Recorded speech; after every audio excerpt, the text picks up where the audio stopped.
हमारा शुरू से बोलना ये है कि किसी भी धर्म में कोई भी शख्स अपने धर्म को या किसी और के धर्म को जब देता है तो यह कानून नहीं है। सरकार की साजिश और सरकार की मंशा पर माननीय उच्चतम न्यायालय ने बड़े पैमाने पर रोक लगा दी है। एक तरह से सुप्रीम कोर्ट ने लोकसभा राज्यसभा द्वारा पारित इस वक्फ अमेंडमेंट एक्ट के वैधता पे मुहर लगा दी है। हम लोगों की जो डिमांड थी कि इस पूरे एक्ट को स्टे किया जाए, ऐसा नहीं हुआ है। हुकूमत का इल्ज़ाम है कि गैर कानूनी तौर जो है किसी वक्फ ने ज़मीन पे कब्जा किया हुआ है। अब हुकूमत उस ज़मीन को वापस नहीं ले सकती जब तक कि अपनी पूरी कार्रवाई वो मुकम्मल नहीं करते। भारत सरकार से मेरा मुतालबा भी है कि सरकार जल्द से जल्द कानून को अमली जामा पहनाए। वक्फ में हस्तक्षेप न करे सरकार। हमें उम्मीद है सुप्रीम कोर्ट और न्याय देगा। 2014 में इन लोगों ने सरकार से जाते जाते दिल्ली के आसपास की अनेक संपत्तियां वक्फ बोर्ड को सौंप दी थी। नरेंद्र मोदी ने जब वक्फ कानून में बदलाव किया था, बहुत हंगामा मचा। आपको याद ही होगा, याद रहा होगा क्या लोग बोल रहे थे, संसद से लेकर सड़क तक, मौलानाओं से लेकर इंडी गठबंधन, ओवैसी, सबने सेक्युलरिज्म के नाम पे एकदम छाती वाती पीट दी। कहा जाने लगा कि नरेंद्र मोदी तो देश में सेक्युलरिज्म खत्म कर दे रहे हैं, मुसलमानों की आजादी छीन ली, अधिकार छीन रहे हैं, जमीन छीन लेंगे, ये वो सब छीन लेंगे। लेकिन नरेंद्र मोदी के खिलाफ यह प्रोपेगेंडा एक झटके में ध्वस्त हो गया जब वक्फ कानून पर सुप्रीम कोर्ट का फैसला आया। सब दौड़ दौड़े सुप्रीम कोर्ट गए थे कि अरे रोकिए बॉस, ये तो गजब ही हो गया है, नरेंद्र मोदी देखिए क्या कर रहा है। पीएम मोदी के सबसे तूफानी फैसले पर आज सुप्रीम कोर्ट की भी मुहर लग गई। सुप्रीम कोर्ट ने वक्फ संशोधित कानून को रद्द करने या उसे रोकने से साफ इनकार कर दिया। वक्फ कानून पर स्टे लगाने की मांग को भी खारिज करते हुए सुप्रीम कोर्ट ने कह दिया कि chief justice of India BR Gavai के मुताबिक अनुमान हमेशा कानून की संवैधानिकता के पक्ष में होता है और कानून में दखल सिर्फ rarest of the rare case में होता है। सीजीआई ने कहा कि हमें ऐसा नहीं लगता कि पूरे कानून के प्रावधानों पर रोक लगाने का कोई मामला भी बनता हो, इसलिए कानून पर रोक लगाने वाली याचिका को सीधे खारिज कर दिया सुप्रीम कोर्ट ने। यानी जो लोग नरेंद्र मोदी के वक्फ कानून को काला कानून बता रहे थे, गैर संवैधानिक बता रहे थे, उनको आज सुप्रीम कोर्ट से फिर झटका लगा है, क्योंकि अलग अलग मामलों में ये दौड़ के उधर जाते हैं फिर झटका खाते हैं। और ऐसे लोगों के लिए सबसे बड़ा झटका तो ये लगा बॉस कि नरेंद्र मोदी ने जो फैसला किया था कि कागज नहीं तो वक्फ नहीं, बॉस इस देश में वो नहीं चलेगा कि कागज नहीं दिखाएंगे, कागज दिखाना पड़ेगा तभी वक्फ कर सकते हो। वक्फ बाय यूजर का जो कानून था उसे नरेंद्र मोदी ने खत्म कर दिया कि जहां उंगली रख दी वो हो गया, हमने कर दिया वक्फ, गांव के गांव वक्फ कर दिया। भैया कागज तो दिखाओगे। अब सुप्रीम कोर्ट ने भी ठप्पा लगा दिया कि भाई वक्फ बाय यूजर वाला मामला नहीं चलेगा।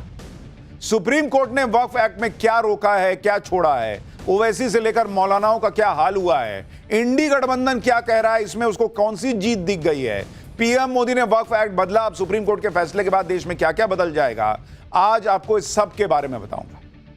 लेकिन सुप्रीम कोर्ट के फैसले के बाद जो माहौल बना है, पहले उसका ट्रेलर देखिए।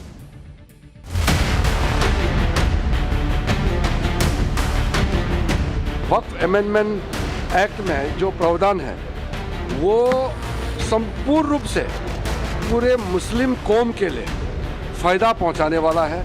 हमारा शुरू से बोलना यह है कि किसी भी धर्म में कोई भी शख्स अपने धर्म को या किसी और के धर्म को जब देता है तो यह कानून नहीं है। सरकार की साजिश और सरकार की मंशा पर माननीय उच्चतम न्यायालय ने बड़े पैमाने पर रोक लगा दी है। एक तरह से सुप्रीम कोर्ट ने लोकसभा राज्यसभा द्वारा पारित इस वक्फ अमेंडमेंट एक्ट के वैधता पे मुहर लगा दी है। हम लोगों की जो डिमांड थी कि इस पूरे एक्ट को स्टे किया जाए, ऐसा नहीं हुआ है। हुकूमत का इल्ज़ाम है कि गैर कानूनी तौर जो है किसी वक्फ ने ज़मीन पे कब्जा किया हुआ है। अब हुकूमत उस ज़मीन को वापस नहीं ले सकती जब तक कि अपनी पूरी कार्रवाई वो मुकम्मल नहीं करते। भारत सरकार से मेरा मुतालबा भी है कि सरकार जल्द से जल्द कानून को अमली जामा पहनाए। वक्फ में हस्तक्षेप न करे सरकार। हमें उम्मीद है सुप्रीम कोर्ट और न्याय देगा। 2014 में इन लोगों ने सरकार से जाते जाते दिल्ली के आसपास की अनेक संपत्तियां वक्फ बोर्ड को सौंप दी थी।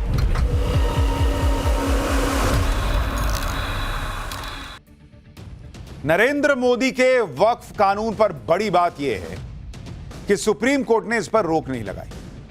जो लोग इसे असंवैधानिक कह रहे थे, काला कानून बता रहे थे, उन्हें तगड़ा झटका लगा कि कोर्ट ने ऐसी कोई बात नहीं कही। नरेंद्र मोदी ने वक्फ कानून में जो बड़े बड़े रिफॉर्म किए, वो सारे रिफॉर्म ऑलमोस्ट वैसे के वैसे ही सुप्रीम कोर्ट ने बरकरार रखे। और नरेंद्र मोदी ने क्या क्या बदलाव किए थे और वो बदलाव सुप्रीम कोर्ट के फैसले के बाद भी कैसे जस के तस से, पहले आपको इसके बारे में बताता हूं। पहला बड़ा बदलाव जो नरेंद्र मोदी सरकार ने किया था कि वक्फ बाय यूजर की छुट्टी कर दी। इसकी अभी भी वापसी नहीं हुई। सुप्रीम कोर्ट ने भी कहा कि ना इसको वापस लाने की जरूरत नहीं है। दूसरा बड़ा बदलाव नरेंद्र मोदी ने किया था कि बोर्ड में गैर मुसलमानों की एंट्री का प्रावधान रख दिया था। सुप्रीम कोर्ट ने भी बरकरार रखा भाई कि गैर मुसलमान रहेगा वक्फ बोर्ड में। उल्टे कोर्ट ने गैर मुसलमानों की संख्या भी तय करके अपनी मुहर लगा दी कि भाई इतना तो रहना ही रहना होगा। तीसरा बड़ा बदलाव नरेंद्र मोदी ने किया कि वक्फ बोर्ड में महिलाओं को हक दो, बोहरा समुदाय के लिए अलग से वक्फ बोर्ड बनाओ। ये सारे बदलाव भी जस के तस रहेंगे, कोर्ट ने इनको भी नहीं छेड़ा कि ना ये ठीक काम है, रहने दो। चौथा बदलाव, सरकारी संपत्तियों से भी वक्फ का कब्जा हटाने के लिए प्रावधान किए। नए कानून में नियम बनाए और उन नियमों पर कोर्ट ने रोक नहीं लगाई। पांचवा बदलाव, एएसआई की जो संपत्ति होती है उसको वक्फ के कब्जे हटाने के लिए नए नियम बनाए गए। उस पर से उन नियमों को भी कोर्ट ने नहीं हटाया। यानी कुल मिलाकर मोटा मोटी जो बदलाव नरेंद्र मोदी सरकार चाहती थी इस देश में, न सिर्फ गैर मुसलमानों को बल्कि गरीब मुसलमान, उसकी जमीन भी लोगों ने उठा उठा के वक्फ कर दी, उसको भी कब्जा लिया वक्फ के नाम पर। वो खत्म होना चाहिए। वक्फ बोर्ड में जो कुछ लोगों का कब्जा है वो कब्जा खत्म होना चाहिए। सबको मौका दो, सबका रिप्रेजेंटेशन दो, महिलाओं को भी लाओ।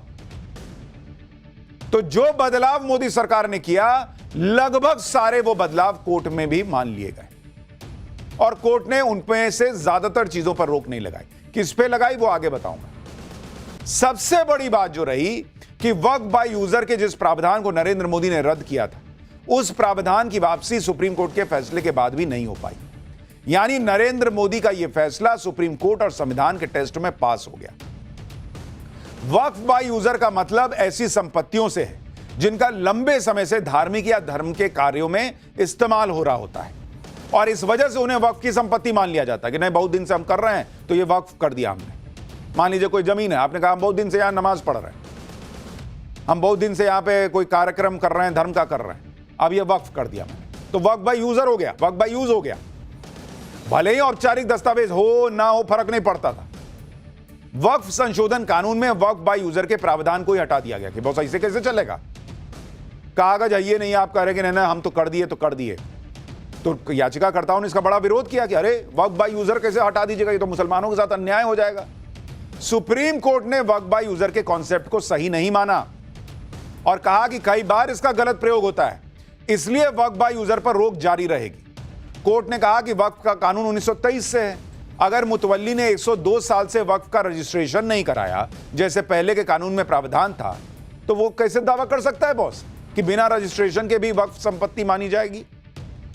इतने साल से आप रजिस्ट्रेशन नहीं करा रहे हैं और आप कह रहे हैं कि ना हम तो कराए भी नहीं, कागज भी नहीं दिखाएंगे, हमने कह दिया वक्फ तो वक्फ। सुप्रीम कोर्ट ने कहा कि ऐसा नहीं चलेगा, कानून में जो है वो आर्बिट्रेरी नहीं है। याचिकाकर्ताओं की दलील थी कि ऐसी कई पुरानी संपत्तियां हैं जिनके कागज मौजूद नहीं है, ऐसे में वक्फ बाय यूजर का प्रावधान हटाने से इन संपत्तियों पर संकट आ जाएगा। लेकिन कोर्ट ने माना कि रजिस्ट्रेशन की एप्लीकेशन के लिए वक्फ डीड की जरूरत नहीं होती। अगर ओरिजिनल डीड नहीं है तो एप्लीकेशन देकर सारी जानकारी दी जा सकती है। कोर्ट ने कहा कि इसलिए उनका यह मानना है कि अगर 30 साल से मुतवल्ली ने संपत्ति को रजिस्ट्रेशन नहीं कराया तो अब उनकी यह दलील नहीं मानी जा सकती। कोर्ट ने कहा कि अगर कानून में एप्लीकेशन के साथ साथ वक्फ डीड की कॉपी मांगी जा रही है तो उसे मनमाना नहीं कहा जा सकता। कोर्ट ने कहा कि अगर कई सरकारी संपत्ति पर अवैध कब्जा है और वक्फ बाय यूजर के प्रावधान को हटाकर ऐसे कब्जों को रोका जा रहा है तो पहली नजर में वक्फ बाय यूजर के प्रावधान को हटाना मनमाना नहीं कहा जा सकता। यानी कोर्ट भी मान रहा है बॉस कि वक्फ बाय यूजर बोल के आप जो है वो कहीं भी उंगली रख दीजिएगा, कर दीजिएगा कि ना कर दिया। आप घर बनवाते हैं, रजिस्ट्री कराते हैं ना बॉस, कागज कराते हैं ना कि ये 30 साल छोड़ देते कि ना मेरा घर है अब हम नहीं कराएंगे। तो वैसे ही अगर आप वक्फ कर रहे हैं तो उसके पहले कागज बनवाइएगा ना। नए वक्फ कानून के विरोध में सबसे बड़ा मामला वक्फ बाय यूजर का ही था, क्योंकि कई राज्यों में वक्फ बाय यूजर के नाम पर ही सारी वक्फ संपत्ति क्रिएट हो रही थी। यही वजह है कि असदुद्दीन ओवैसी ने कहा था कि अगर वक्फ बाय यूजर खत्म हो गया तो बड़ी मुश्किल हो जाएगी। तो अब जिनको यह समझ में नहीं आ रहा है कि वक्फ बाय यूजर खत्म हो गया तो क्या होगा, वो ओवैसी का पुराना बयान सुनिए, आपको समझ में आ जाएगा कि क्या होगा। उत्तर प्रदेश में 1,21,000 वक्फ की प्रॉपर्टीज है। 1,12,000 के पास कागज ही नहीं है। वक्फ बाय यूजर खत्म हो गया तो जायदादें कौन लेगा? वो जायदादें कौन लेगा बताओ? तुम्हारे पास लीगल उसके ऊपर इख्तियारी नहीं होगा, कोई भी घुस जाएगा। असदुद्दीन ओवैसी खुद बता रहे हैं कि यूपी के अंदर 1,12,000 से ज्यादा ऐसी संपत्तियां हैं जिनके कागज नहीं है। करेंगे वक्फ बाय यूजर खत्म हो गया तो कोई भी घुस जाएगा, कोई भी ले लेगा। अब कोई भी नहीं लेगा, जिसका दावा है कि उसकी जमीन है वो लेगा, वो कोर्ट में केस लड़ेगा और लेगा।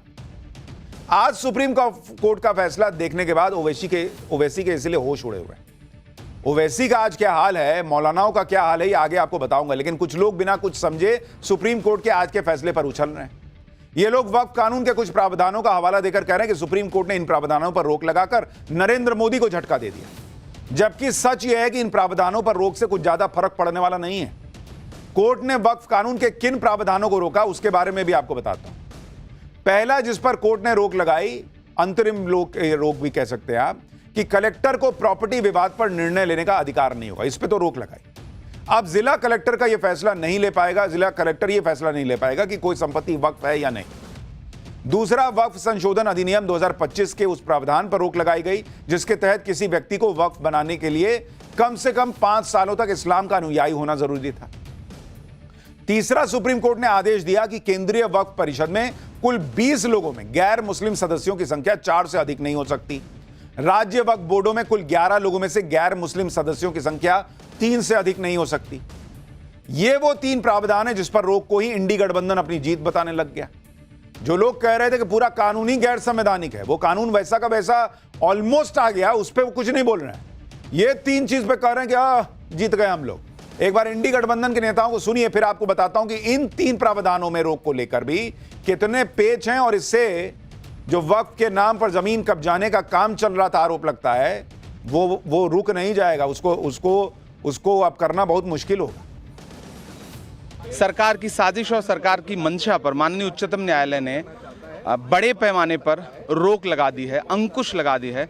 तो पूरे देश में अपनी ज़मीनें दान करने वाले लोग, धार्मिक कामों के लिए, सामाजिक कामों के लिए, जिनको ये डर था कि सरकार उनकी ज़मीनें लूटने की कोशिश करेगी, फौरी तौर पर उनको बहुत बड़ी राहत मिली।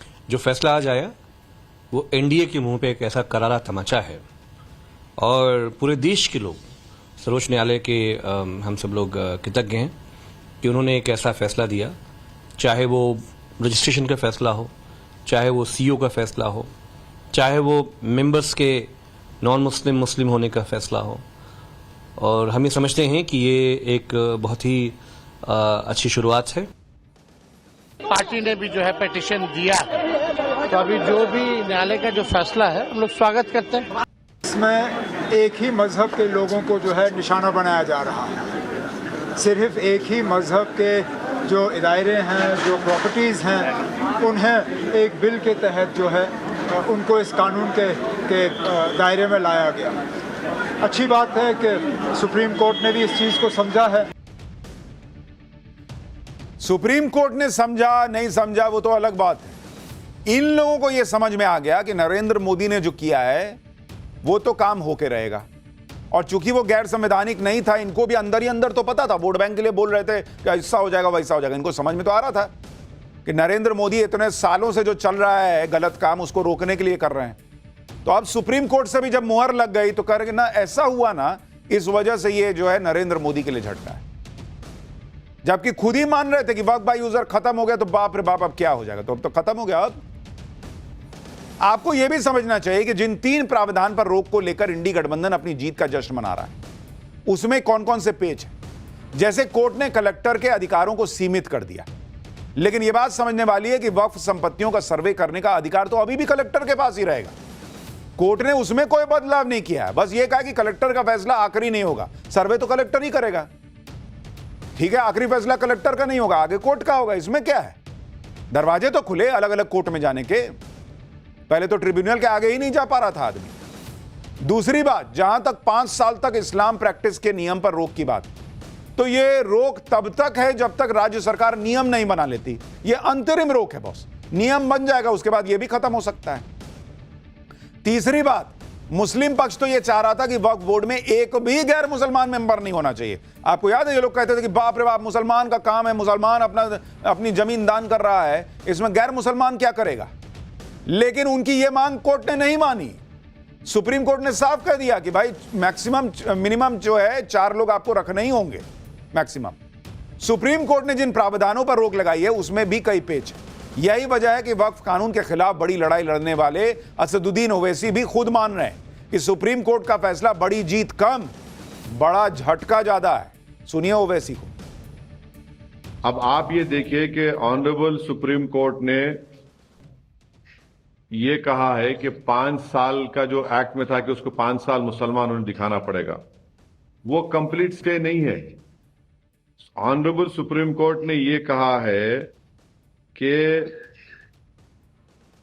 रूल्स को अगर फ्रेम कर देते हैं तो फिर वो लागू हो जाएगा, रूल्स बना देंगे। दूसरी बात यह है कि सुप्रीम कोर्ट ने कलेक्टर के ऊपर जो इंक्वायरी का था प्रोविजन, उसके ऊपर उन्होंने रोक लगाई है। अब ये देखना पड़ेगा, मगर वही कलेक्टर अब सर्वे करेगा। सर्वे का पावर तो कलेक्टर के पास है। आज की तारीख में वक्फ प्रॉपर्टीज का सर्वे यानी एक्ट बनने से पहले सर्वे कमिश्नर करता था, जो हायरार्की में कलेक्टर से सीनियर है, जो इंडिपेंडेंट है, मगर सर्वे तो कलेक्टर करेगा। अब ओवैसी जो कह रहे हैं उससे ही आप समझ सकते हैं कि जो इंडी गठबंधन कह रहा है कि उनकी जीत हो गई, भाई उसको पता है ये मामला तो पीछे जाना नहीं है। अब मुसलमान को कुछ तो कहना है वोट के लिए, तो हाँ जीत गए। ओवैसी सही बता रहे हैं आपको कि कानून ऑलमोस्ट वैसा का वैसा ही आ गया है जैसा नरेंद्र मोदी ने बदलाव करके लाया था। अब यह समझिए कि जिन प्रावधानों पर आज सुप्रीम कोर्ट ने रोक लगाई उसमें से ज्यादातर प्रावधान तो वो हैं जिन पर केंद्र सरकार खुद ही बदलाव के पक्ष में थी, या सरकार ने पहले ही उस पर रोक लगाने की बात कही। जैसे केंद्रीय वक्फ परिषद में गैर मुसलमानों को सदस्य बनाने का प्रावधान है। केंद्र सरकार ने एक बयान दिया था कि दी गई संख्या यानी 4 अधिकतम संख्या है और 4 से अधिक गैर मुसलमान सदस्य नहीं हो सकते। सुप्रीम कोर्ट ने यही बात तो दोहराई है। तो इसमें कौन सा तूफानी काम हो गया भाई जो नरेंद्र मोदी हार गए। सुप्रीम कोर्ट ने यही निर्देश दिया ना कि 4 से अधिक गैर मुस्लिम सदस्य नहीं होने चाहिए। तो जो लोग लड़ रहे थे कि ना एक को नहीं होना चाहिए, एक भी इसमें नहीं घुसेगा, आज वो 4 पे माने बैठे हैं ना। दूसरी बात, अभी सभी राज्य वक्फ बोर्डों में नए संशोधन में ज्यादा से ज्यादा 3 गैर मुस्लिम सदस्यों का प्रावधान है। याचिकाकर्ताओं ने इस आधार पर इसे चुनौती दी थी कि कोई भी गैर मुस्लिम राज्य वक्फ बोर्ड का सदस्य नहीं हो सकता, जबकि केंद्र सरकार ने राज्यों के वक्फ बोर्ड में अधिकतम 3 सदस्यों के होने का प्रावधान किया था। सुप्रीम कोर्ट ने भी यही स्वीकार कर लिया। तीसरी बात, नए वक्फ कानून के एक प्रावधान के मुताबिक एक सक्षम अधिकारी यह निर्धारित कर सकता है कि कोई संपत्ति वक्फ संपत्ति है या नहीं। केंद्र सरकार ने पहले ही स्पष्ट कर दिया था कि यह केवल एक अस्थायी फैसला है, क्योंकि स्वामित्व का फैसला केवल एक सक्षम न्यायालय या ट्रिब्यूनल द्वारा ही किया जा सकता है। यानी सुप्रीम कोर्ट ने जो प्रावधान रोके हैं उनके पक्ष में तो खुद केंद्र सरकार थी। सरकार की तरफ से सुप्रीम कोर्ट के आज के फैसले पर क्या कहा गया, एक बार वो भी सुनिए, फिर आपको बताता हूं कि इस पर अखिलेश यादव से लेकर दूसरे नेता क्या कह रहे हैं। और एक तरीके से पार्लियामेंट ऑफ इंडिया का जो डिसीजन है उसको कायम रखा। एक जो प्रैक्टिसिंग मुस्लिम का जो मामला है उसको हम लोग देखेंगे रूल्स में भी क्या उसका रखना है, लेकिन ओवरऑल जो पूरे डिटेल तो मैंने अभी जजमेंट पढ़ा नहीं है, लेकिन जजमेंट का स्पिरिट और जो पूरा संपूर्ण ऑर्डर का भाव को मैं कहना चाहता हूँ कि हमारे लिए देश के लिए बहुत अच्छा जजमेंट आया। कुछ लोग सुप्रीम कोर्ट में बिना मतलब चैलेंज करता है, पार्लियामेंट का अथॉरिटी को चैलेंज नहीं कर सकता है, कोई प्रावधान को लेकर के जरूर चैलेंज कर सकता है, लेकिन सुप्रीम कोर्ट ने उसका भी अपना मोहर लगाया है। सुप्रीम कोर्ट का आज का फैसला नरेंद्र मोदी के रिफॉर्म की बहुत बड़ी जीत है। यही वजह है कि इंडी गठबंधन में कांग्रेस से लेकर अखिलेश तक हर कोई यह कह रहा है कि इस फैसले में जीत या हार नहीं देखनी चाहिए। कोई कह रहा है कि अभी फाइनल फैसला बाकी है। ओवैसी को समझ में आ रहा है कि बड़ा खेल तो हो चुका। सुनिए एक बार इन लोगों को। So I think it's an extreme balance. We shouldn't talk about victory and defeat. Nobody wins and nobody loses. तो ये तो पार्लियामेंट में हम लोग अपना पक्ष यही रख रहे थे कि वक्फ में हस्तक्षेप न करे सरकार। हमें उम्मीद है सुप्रीम कोर्ट और न्याय देगा। जो सुप्रीम कोर्ट ने वक्फ इवैक्यू प्रॉपर्टीज के बारे में स्टे नहीं दिया, आप पूरे वेस्टर्न उत्तर प्रदेश में चले जाइए, पंजाब में, हरियाणा में, अब उसका मालिक वक्फ नहीं रहेगा, उसका मालिक तो गवर्नमेंट हो जाए, कलेक्टर हो जाएगी। ये एक है। फिर सीओ को सुप्रीम कोर्ट ने कहा कि एज फार एज पॉसिबल मुसलमान सीओ को बनाइए। गवर्नमेंट क्या करेगी कि कोई कैपेबल मुसलमान हमको मिला ही नहीं। As far as possible supreme court ने गवर्नमेंट कहे हम तो मिला ही नहीं हमको। अरे भाई, जो पार्टी टिकट नहीं देती मुसलमानों को, जिसके पास एक मुस्लिम एमपी नहीं है, वो मुस्लिम ऑफिसर को बनाएगी। असदुद्दीन ओवैसी ये भूल जाते हैं कि इसी पार्टी ने, बीजेपी ने, देश को मुसलमान राष्ट्रपति भी दिया था, डॉक्टर एपीजे अब्दुल कलाम। क्यों बनाए उनको अगर मुसलमानों से इतनी दिक्कत थी? और जिन्होंने मुसलमानों को इतने दिन बाबू सोना किया कि हम तो तुम्हारे बारे में सोचते हैं, नरेंद्र मोदी आएंगे तो पूरा सारे मुसलमान को खत्म कर देंगे, उन्होंने 70 साल में मुसलमानों को इतना ऊपर पहुंचा दिया क्या कि मुसलमान बंगले में रहता है और लग्जरी गाड़ी में चलता है क्या? जिन्होंने इतने साल मुसलमान किया, उन्होंने मुसलमान को क्या दिया? क्या मुसलमान की संपत्ति पर वक्फ ने कब्जा नहीं किया हुआ है? वक्फ के पास इतनी संपत्ति होने के बाद मुसलमान गरीब क्यों हैं? वक्फ बोर्ड ने मुसलमानों के भलाई के लिए क्या किया उस वक्फ की संपत्ति का? पूछा किसी ने इनसे? कुछ लोगों का एकाधिकार वही रहेगा, कोई छुओ मत। जो छू रहा है वो मुसलमान के खिलाफ है, और जो पकड़ के बैठा है मुसलमान का कोई भला नहीं कर रहा, वो मुसलमान के साथ है। ओवैसी जैसे लोगों के होश उड़े हुए हैं बॉस। उसी तरह से मुस्लिम पर्सनल लॉ बोर्ड की भी हालत खराब है, क्योंकि सबसे बड़ा झटका वक्फ बाय यूजर को लगा है। यही वजह है कि all India Muslim personal law board ने भी इस फैसले पर निराशा जताई। पर्सनल लॉ बोर्ड कह रहा है कि पूरे कानून पर रोक नहीं लगने से नए कानून में मुसलमानों के लिए जो गलत प्रावधान है वो भी मौजूद रहेंगे, जैसे वक्फ बाय यूजर को रद्द करना शामिल है। All India Muslim personal law board कह रहा है कि नए वक्फ कानून का विरोध जारी रहेगा और 16 नवंबर को दिल्ली के रामलीला मैदान में बड़ी रैली की जाएगी। यानी जो संगठन खुद को मुसलमानों की आवाज बताते हैं, वो संगठन खुद सुप्रीम कोर्ट के फैसले से निराश है। उसे कोर्ट के फैसले में अपनी हार दिखने लगी। वक्फ कानून को लेकर सुप्रीम कोर्ट ने आज जो फैसला सुनाया, उसको लेकर मौलाना भी हालांकि बटे हुए, अलग अलग राय दे रहे हैं। ये जो अलग अलग राय है, जरा इसको भी सुनिए, फिर आपको बताता हूं मुस्लिम चौपाल में क्या हो रहा है। हम लोगों की जो डिमांड थी कि इस पूरे एक्ट को स्टे किया जाए, ऐसा नहीं हुआ है, लेकिन उसके बावजूद भी कई ऐसे अहम बातों पर, ऐसे अहम प्रोविजन पर कोर्ट ने स्टे लगाया है, उसका हम लोग वेलकम करते हैं। और अभी फाइनल फैसला आना बाकी है। वो वक्फ संशोधन बिल पर सुप्रीम कोर्ट के फैसला आ जाने के बाद में तमाम राहें आसान हो गई हैं, और मैं ये चाहूंगा, और भारत सरकार से मेरा मुतालबा भी है कि सरकार जल्द से जल्द कानून को अमली जामा पहनाए, ताकि गरीब, कमजोर, लाचार, यतीम, बेवा मुसलमानों की किफालत हो सके। सुप्रीम कोर्ट के फैसले को लेकर जिस तरह मौलानाओं की राय बटी हुई है, वैसे ही देश के मुसलमान भी अलग अलग राय दे रहे हैं। भोपाल के मुसलमान क्या कह रहे हैं आज के फैसले पर, सुनिए जरा। नहीं, क्या कभी कहीं खुशी और कहीं गम, कहीं आपने खुशी दी है तो कहीं तीन को सर पे थोप के गम दे दिया है। ये कि मेरे अंगने में तुम्हारा क्या काम है। हम किसी देश की, भारतवर्ष के किसी भी मंदिर की संस्था में, ट्रस्ट में, किसी पूरे हिंदुस्तान में कोई एक मेंबर अगर है तो सरकार बताए तो हम पूरे कमेटी में आप गैर मुस्लिम भर दीजिए, हमें एतराज नहीं होगा। देखिए, ये संतोषजनक फैसला नहीं, ये संतोषजनक फैसला नहीं है जी। सबसे पहले तो ये है कि आपने चलो कलेक्टर पे रोक लगा दी, ठीक है। दूसरी बात, आपने 3 लोगों को शामिल कर दिया। इसका मतलब ये आपने सर पे तलवार लटका दी हमारे ऊपर। ये जो हमारे खिलाफ है, ये हमारी जमीन हमें मिलना चाहिए। भाई अगर कोई जमीन है या मकान है तो आपका मकान है, उसमें हमें हिस्सा देंगे आप? नहीं देंगे। और नहीं पार्टनरशिप में रखेंगे तो हमारे जमीन में आप क्यों हिस्सा मांग रहे हैं? ऐसा नहीं होना चाहिए ना। फैसले संतुष्ट नहीं संतुष्ट नहीं है। भाई कह रहे हैं कि हमारी जमीन है तो उसमें आप क्यों हिस्सा मांग रहे हैं? सही बात है, आपकी जमीन है, आप में उसको किसी को हिस्सा नहीं देना चाहिए, लेकिन जमीन आपकी है साबित तो कीजिएगा, कागज तो दिखाइएगा कि जमीन आपकी है, उसके बाद ना कहिएगा कि हिस्सा क्यों मांग रहे हो। पूरा का पूरा गांव कर देते हैं कि जो वक्फ कर दिया और कह रहे हैं कि हमारी जमीन है, हमारे अंगने में तुम्हारा क्या काम है? अंगना किसी का भी उठा के बोल दीजिएगा मेरा है और फिर कहिएगा तुम्हारा क्या काम है, ऐसा हिसाब चलेगा क्या? वक्फ कानून पर सुप्रीम कोर्ट के आज के फैसले से कुछ लोग भ्रम की स्थिति बना रहे हैं, लेकिन हमने आज के फैसले का पूरा मतलब इसलिए समझाया कि आपको समझ में आए कि इस देश में जो फर्जी सेक्युलरिज्म चला है कि उठा के एक को दे दो सब कुछ और दूसरे जितने धर्म है वो एक तराजू पर, और वोट बैंक के लिए मुसलमान एक तराजू पर, ये कैसे चलेगा बॉस? किस धर्म के पास ये अधिकार है कि वो वक्फ बाय यूजर कर सकता है?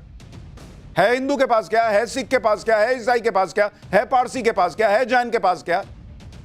कि नहीं मेरे पास कागज नहीं है लेकिन मैंने वक्फ कर दिया तो कर दिया, मैंने दान कर दिया तो कर दिया। आज तराजू बराबर हुआ है, उस पर भी आग लगी हुई है। नरेंद्र मोदी ये रिफॉर्म कर रहे हैं देश में, और ये रिफॉर्म बिल्कुल ठीक है, ये आज सुप्रीम कोर्ट में भी साबित हो गया। लेकिन इंडी गठबंधन को जो हर रिफॉर्म पर कूदने लगता है उसको दूसरा झटका फिर सुप्रीम कोर्ट में ही लगा आज, और वो झटका था एसआईआर के मामले पर, क्योंकि कोर्ट ने 7 अक्टूबर तक सुनवाई स्थगित कर दी। एसआईआर के खिलाफ जो लोग सुप्रीम कोर्ट गए हैं वो कह रहे थे कि 1 अक्टूबर से पहले सुनवाई हो जाए, क्योंकि 1 अक्टूबर को फाइनल वोटर लिस्ट आने वाली है। लेकिन सुप्रीम कोर्ट ने इसके लिए भी मना कर दिया, कह दिया कि वोटर लिस्ट अगर आ जाती है तो भी कोई अंतर नहीं पड़ेगा, अगर कोई गैरकानूनी बात है तो बताओ, हम पूरा कैंसिल कर देंगे। यानी फाइनल वोटर लिस्ट जारी करने पर सुप्रीम कोर्ट ने चुनाव आयोग को नहीं रोका। यह दूसरा झटका था इंडी गठबंधन के लिए। इंडी गठबंधन के लिए तीसरा झटका नरेंद्र मोदी ने बिहार जाकर दे दिया, क्योंकि वहां इंडी गठबंधन को हमेशा एक उम्मीद रहती कि नीतीश कुमार कोई ना कोई खेल करके मोदी सरकार गिरा देंगे, साथ छोड़ देंगे। लेकिन आज नरेंद्र मोदी बिहार पहुंचे तो नीतीश कुमार ने उनकी तारीफ करने में कोई कसर नहीं छोड़ी। सुनिए नीतीश कुमार को आज उन्होंने प्रधानमंत्री मोदी की कैसे तारीफ की है, सबको कहा कि खड़े हो ताली बजाओ, इनके लिए गजब काम किए हैं बिहार के लिए। तब जरा सा एक बात हम कहेंगे कि इन्होंने जितना काम करवाया है बिहार के लिए, तो जरा खड़ा होकर के एक बार प्रणाम करिए, खड़ा होकर प्रणाम करिए।